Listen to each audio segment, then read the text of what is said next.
Hari pertama, Jateng di rumah saja. Kita sapa, selamat pagi Pak Ganjar. Ya, selamat pagi, Ya, Bang Pak, Heranov.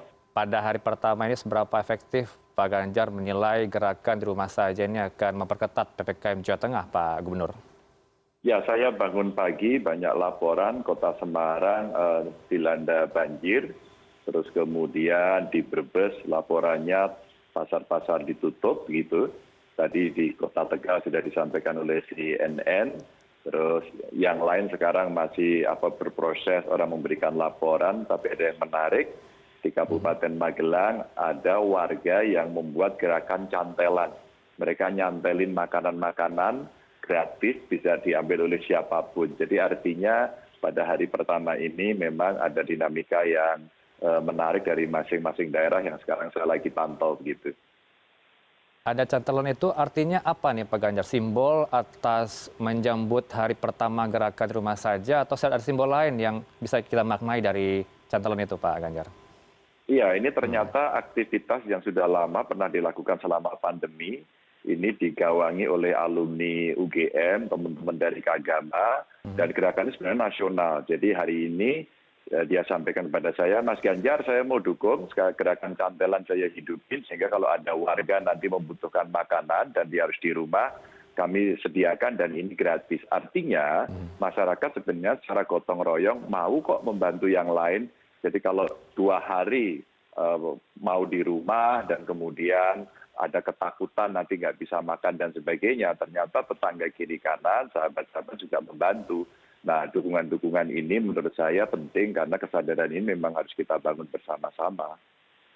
Baik, kalau gerakan Jateng di rumah saja sudah mulai diambil positifnya oleh masyarakat dengan cantelan tadi, tapi ada juga pro kontra di kepala daerah Bapak di Jawa Tengah. Seperti di Sragen, Pak Ganjar, Kusdinar Untung Yuni Sukawati yang menilai bahwa pusat perbelanja ini masih tetap dibuka selama Jateng di rumah saja. Apakah ini bentuk dari sikap penolak atas gerakan di rumah saja atau bagaimana Pak Ganjar sebenarnya? Enggak, ada memang kondisi-kondisi situasi lokal yang berbeda-beda mengantisipasi. Ada yang satu mau punya pertimbangan bahwa biar akses untuk logistiknya masih berjalan. Yang kedua, hampir seluruh tempat pariwisata ditutup, sehingga ini bukan penolakan. Dan saya komunikasi dengan Bu Yuni.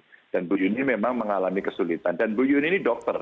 Karena dokter pasti dia tahu bagaimana kita mengurangi kerumunan. Karena kerumunan itu akan menghasilkan potensi-potensi penularan.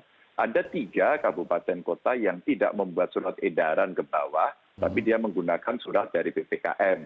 Yaitu Kota Semarang, Kota Magelang, dan Banjarnegara. Ini tidak membuat surat.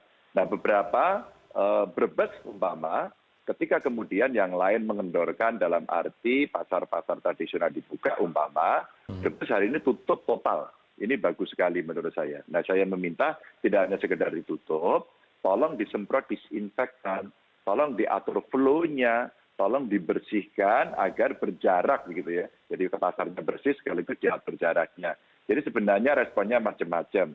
Ada juga yang model Kota Semarang, mal-nya tutup, toko modern tutup, hanya pasar tradisional dibuka. Karena di samping untuk akses logistik, argumentasinya memang Pak Wali Kota menyampaikan ada potensi konflik yang bisa muncul. Jadi sebenarnya lokalitas-lokalitas yang terjadi di masing-masing itu, para bupati wali kota mencoba mencermatinya, sehingga bisa bersikap dengan tertentu dan ini yang mungkin dibaca berbeda begitu. Saya ambil contoh di Banjarnegara, Pak Ganjar, Bupati Banjarnegara memperbolehkan para pedagang pasar ini tetap berjualan selama Jateng rumah saja dan juga pemulung, kemudian juga aktivitas lain tukang becak yang mencari nafkah di siang hari, malam hari diperbolehkan. Bagaimana komentar Anda, Pak Ganjar? Iya, itu akan menimbulkan kerawanan. Dan memang testing yang ada di Banjarnegara rendah. Maka kalau kemudian awareness ini tidak kita munculkan, nanti kita akan terlalu lama lagi menangani. Ada Bupati Banyumas. Ini saya sebutkan karena ada Banjarnegara, ada Purbalingga, ada Banyumas, ada Cilacap begitu ya. Ini area di Banyumas Raya. Itu mereka beberapa waktu yang lalu sejak PPKM pertama sudah bersepakat. Tempat pintu keluar masuk dari daerah itu aja dijaga oleh ketat. Dijaga yang sangat ketat. Maka sebenarnya memang butuh komitmen pemimpin dan memang harus siap menghadapi sebuah tekanan-tekanan. argumentasi yang mesti dibangun juga, oke memang ekonomi pasti akan terdampak. Maka kalau kemudian gerakan masyarakat bisa membantu, mereka mau menolong, yang butuh makan bisa diberikan, kan hanya 2 hari saja. Yuk kita bangun kesadaran berikutnya. Apa itu? Peduli nggak sama nakes? Menyiapkan nggak rumah sakit agar bisa menangani dengan baik? Sehingga kalau ada pasien masuk itu tertangani dengan baik dan itu bisa insya Allah menurunkan angka kematian dan meningkatkan angka kesembuhan. Nah ini perlu kiranya kawan-kawan yang pelaksana di daerah memahami soal ini. Memang kebijakannya nggak populer. Maka ya saya bismillah saja kita mencoba bertahan dan alhamdulillah para romo kiai mendukung, Gusmus mendukung ya, terus kemudian Yai Munif mendukung dan ini turun sampai pada kiai kampung dan akhirnya sekarang mereka ramai-ramai membuat vlog-vlog kecil yang karena betul-betul bergerak gitu, menyampaikan kepada masyarakat dan menurut saya terima kasih sekali. Para pendeta juga menyampaikan, karena hari Minggu ya ada ibadah gereja gitu. Pak Gubernur saya tetap melaksanakan ibadah luring tapi saya batasi dan selebihnya daring. Wah saya senang. Perusahaan-perusahaan besar kemudian ngomong, Pak Gubernur saya bantu ya, saya mau tutup, saya mau 2 hari ini tutup. Nggak apa-apa Pak Gubernur gitu. Demi kepentingan kita bersama. Jadi ya selalu ada yang tidak sempurna sih. Baik, dapat respon positif dari tokoh masyarakat, tapi apakah Pak Ganjar ini memperbolehkan bagi para kepala daerah di Jawa Tengah untuk memodifikasi aturan dari yang dikeluarkan surat edaran dari gubernur ini terkait jateng rumah saja? Boleh. Kan tergantung sensitivitas kita masing-masing. Apakah kemudian dengan pengalaman hampir 1 tahun kita menangani pandemi ini, tindakan kita begini saja.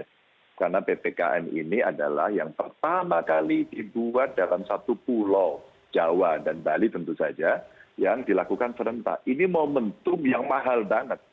Ini mahal banget itu. Jadi kalau kemudian kita tidak mengoptimalkan, memanfaatkan, ya nggak bisa. Dan pemimpin itu siap dibully. Pemimpin itu harus mengambil risiko. Dan itulah yang kemudian kita harus berani untuk menjelaskan kepada masyarakat dengan baik-baik. Dan alhamdulillah itu bisa. Tapi kalau tidak, ya kemungkinan pertanyaan masyarakat akan sulit dijawab. Kapan ini akan selesai? Dan Jawa Tengah vaksinasinya sampai hari ini masih tertinggi se-Indonesia. Maka saya sudah berpikir yang kedua setelah ini kita bisa segera menyiapkan pelaksanaan atas perintah Pak Presiden, pasar-pasar tradisional itu segera mendapatkan tempat pertama untuk divaksin. Nah ikhtiar-ikhtiar ini kalau kita duduk termenung saja dan ada dalam bayangan ketakutan-ketakutan tidak mau ngambil risiko, ya tidak selesai-selesai gitu. Ya, ada penolakan dari perangkat kepala daerah di Jawa Tengah dan Anda meresponnya dengan positif juga. Tapi bagaimana dengan alasan mereka yaitu Pak Ganjar mengacu kepada surat edaran Kementerian Dalam Negeri bahwa yang terpenting adalah bagaimana PPKM Jilid 2 ini tetap efektif berjalan bukan memodifikasi aturan yang sudah ada, Pak Gubernur.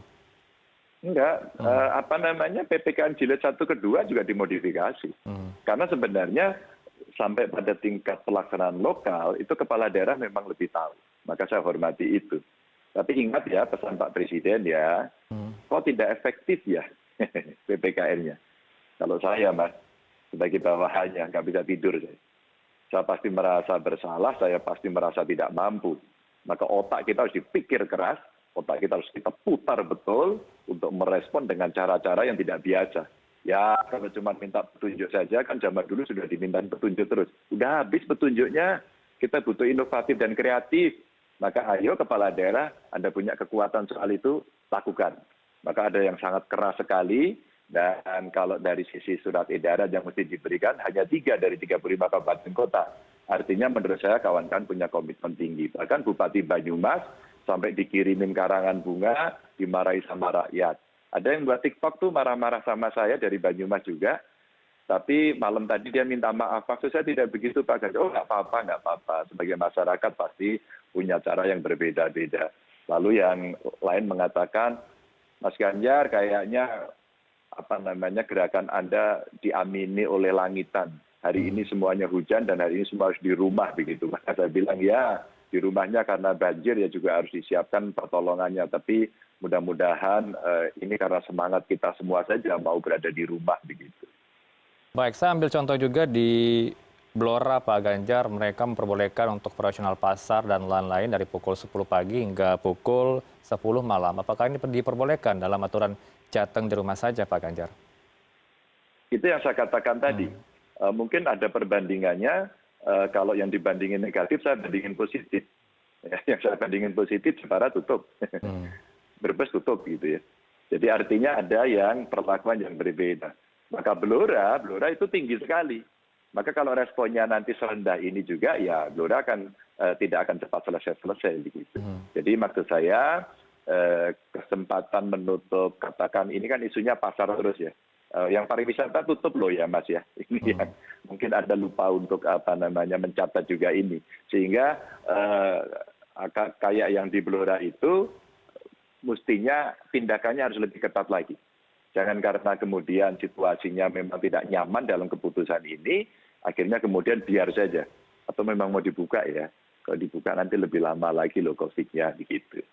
Artinya ya Pak, kita bisa simpulkan bahwa aturan gerakan Jateng di rumah saja ini bukan aturan untuk pelaku usaha saja, pedagang kecil, tapi untuk bersama ya Pak, untuk memberantas virus corona dan juga menurunkan angka COVID tertinggi ketiga di Jawa Tengah, di Indonesia, yang merupakan Jawa Tengah paling tertinggi nomor 3 Pak Ganjar. Apakah seperti itu Pak Ganjar? Iya, kalau selama ini kita posisinya seperti ini terus, Jakarta nomor 1, Jabar nomor 2, Jateng nomor 3, terus-terusan begini, mestinya kita bertindak dong. Waktu kita kemarin rapat dengan Pak Presiden, selama PPKM yang turun hanya dua provinsi yang turun. Ya, itu salah satunya Jawa Tengah. Terus saya puas begitu? Enggak. Maka dalam rangka PPKM ini, ayo kita genjot lagi. Karena di rumah saja itu kan bahasa Inggrisnya yang populer banget kan, stay at home. Tapi kan tidak pernah jalan. Yuk kita jalankan yuk. Alhamdulillah kemarin Jawa Barat kalau tidak salah juga punya respon, Kang Emil bagus ya. Dia membuat weekend begitu. Bahkan Kalimantan Timur juga melakukan hal yang sama. Maka menurut saya kalaulah ini bisa diterapkan seluruh Jawa, seluruh Bali, seluruh Kalimantan, seluruh Sumatera, seluruhnya ini serentak begitu. Maka rasa-rasanya kita lebih cepat lagi untuk memotong COVID ini. Plus ditambah vaksinasi yang dipercepat. Maka ketika Jawa Tengah sampai hari ini masih leading terus paling banyak, saya sampaikan, ayo percepat lagi. Mari TNI Polri dukung. Dengan jumlah anggota 30-40 ribu yang ada di Jawa Tengah, siap untuk hanya 2 hari. Maka cara-cara ini adalah cara-cara yang kita sudah ada sebenarnya. Oh, peralatannya ada, caranya ada, orangnya ada, biayanya ada. Tinggal kemauan politik untuk kemudian kita melaksanakan. Gitu. Ya, komentar Anda Pak Ganjar terkait harga kebutuhan pokok yang naik seperti apa? Saya belum melihat kenaikan yang tinggi itu ada di mana ya. Rasa-rasanya malah beberapa turun. Telur turun, daging turun, cabai yang masih tinggi itu bukan karena hari ini. Itu sudah beberapa hari yang lalu karena memang kondisi supply and demand. Maka kami juga memantau volatile food yang harganya memang bergerak-gerak gitu. Baik. Sebelum kita tutup Pak Ganjar, bagaimana penanganan banjir di Semarang yang Anda sebutkan tadi, update-nya sudah terjadi banjir di beberapa titik di Semarang, seperti apa Pak Ganjar? Ya, Kudus 3 kecamatan sudah mulai surut, maka kita minta untuk pantengin, curah hujan masih tinggi, peaks-nya kayaknya di bulan Februari ini deh. Maka kalau sampai dengan tadi malam, hujannya cukup deras dan hari ini terjadi banjir, Wakil Wali Kota tadi yang langsung komunikasi dengan saya dan pagi ini beliau turun ke lapangan, BPBD kami siaga, pintu-pintu A dari Balai Besar Wilayah Sungai saya minta pastikan di off, bahkan kami meminta agar ada tambahan pompa-pompa portable untuk melakukan sebuah tindakan percepatan lalu lintas coba kita atur karena kemarin juga di Pemalang ada jembatan yang patah dan alhamdulillah kemarin langsung dilakukan re-engineering di sana sehingga semua bisa berjalan. Dan saya minta semua hari ini standby termasuk gubernurnya begitu. Baik. Meskipun di tengah pro kontra gerakan Jateng di rumah saja, kita dukung terus supaya dari Jawa Tengah untuk menurunkan angka kasus COVID-19 di Jawa Tengah. Terima kasih atas informasinya Pak Gubernur Ganjar Pranowo langsung dari Jawa Tengah. Berikutnya sudah ada koresponden kami, Roby Sofia.